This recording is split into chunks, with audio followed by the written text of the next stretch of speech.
It's somehow gotten a little bit skewed, lately. Generally we're for families taking home more of their paycheck. We're for, people being able to get jobs.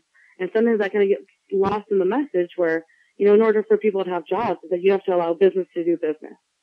And I think that's kind of what we've been lacking in our message lately. Yeah, that's really, I think, what Americans want to see is more jobs. And really, that is the cure for the economy. It's the cure for the big debt problem. More jobs, more income, more revenue to the federal government, and so on. And we've seen the economy is bouncing back.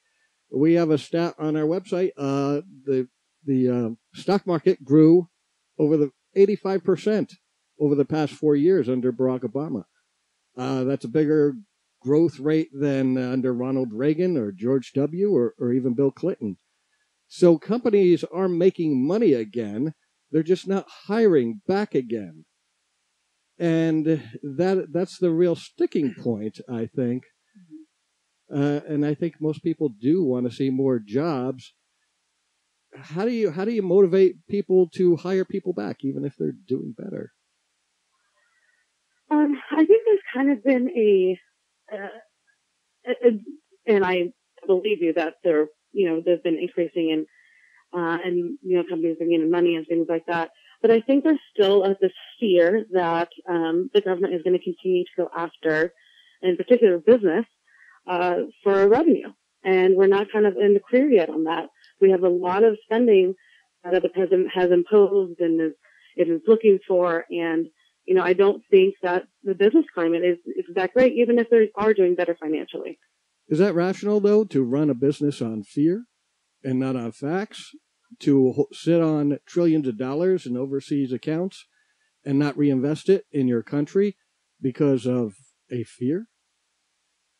How does that help the country? How's that being patriotic? I just fear that these companies say, "Hey, we cut our employment in our company back 50%, and we're still operating. We're working on a skeleton crew, and we're making greater profits than ever because we have half the staff. We keep all that profit that we would be paying for that staff we fired. Why should we bring them back? We're operating. We're cracking the whip on these people, and they're fearful for the job, so they're not going to leave, even though we put twice as much work on them. Hey, this is good times for us."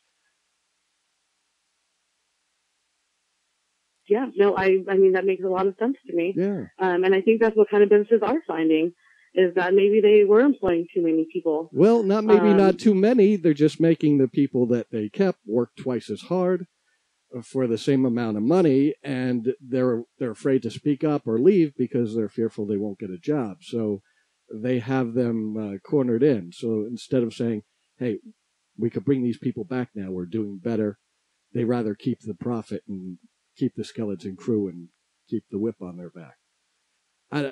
Or ship jobs overseas. I just think there's a responsibility in the private sector as well as the government sector to America. It's not all about the bottom line. There should be some patriotism as well. I honestly had never thought of it that way. Yeah. I didn't. Yeah, I've never actually thought about it in those terms. And I mean, that does make a lot of sense.